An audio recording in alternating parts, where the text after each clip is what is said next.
Montrez-moi vos amis. Je vous montrerai votre futur. Comment est-ce que je sais ça? Je traînais avec des losers. Ma maman était à tous mes événements sportifs. Disons que je jouais au football, ok? Ma mère était sur la touche. Et si le jeu sur le terrain commençait à aller d'un côté, ma mère me criait dessus. Marc, bouge-toi, bouge-toi! J'étais là, oh mon Dieu. Et on se rassemble avec les autres gars de l'équipe et ils disent, Marc, est-ce que c'est ta mère?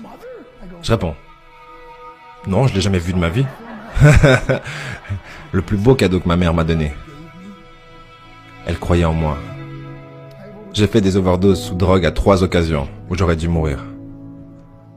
Mais je crois qu'on m'a gardé ici pour une raison. Montrez-moi vos amis, je vous montrerai votre futur.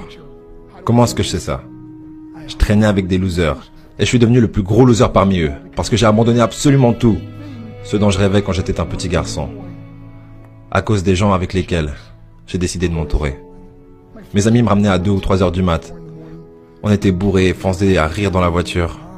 On s'arrête à côté de ma maison et ils me disent « Marc, la lumière est allumée ». Et je dis « Oh merde, ma mère est debout ». Vous voyez, ma mère ne pouvait pas aller au lit avant de savoir que son fils était toujours en vie. Je rentrais, elle me disait « Hello Marc, comment a été ta soirée ?» Et je dis « Bien maman, je vais juste aller au lit ». Elle dit « Est-ce que je peux juste te parler une minute ?» Et là je dis « Maman, je suis fatigué, je veux juste aller au lit ». Elle dit « Marc, je ne t'ai pas vu de toute la journée et toute la soirée. Est-ce que je peux s'il te plaît te parler ?» Et là je dis « Mais fous-moi la paix, tu m'énerves !» Et là je claque la porte de ma chambre à coucher sur la seule personne qui croyait en moi. J'étais en pleine tournée internationale. On luttait à l'étranger au Japon. Après mon match de catch, j'ai rejoint ma chambre d'hôtel et je me suis endormi. Il y a eu une personne qui a toqué à ma porte à 3 heures du matin.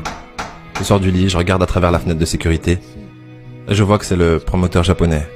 Donc j'ouvre la porte et il me dit « Marc, appelle à la maison, il y a une urgence ». Je suis allé au téléphone de ma chambre d'hôtel et j'ai appelé aux États-Unis. « Hey, comment ça va ?» Il a dit « Marc, je ne sais pas comment te dire ça. » J'ai dit « Dis-moi simplement ce qui s'est passé. » Et d'un coup il commence à pleurer et dit « Marc, je ne peux pas te le dire. » Je lui dis « Dis-le. » Il a dit « Marc, ta mère est morte. »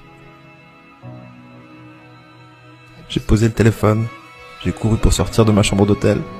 J'ai pris l'ascenseur jusqu'à l'entrée. Et quand les portes sont ouvertes, j'ai juste couru dans la rue.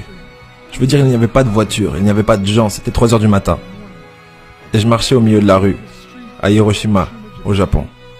Et je me rappelle regarder en l'air en disant « Maman, je suis tellement désolé. » J'ai pris l'avion pour ses funérailles. J'étais tellement nerveux de devoir marcher jusqu'à son cercueil. Alors je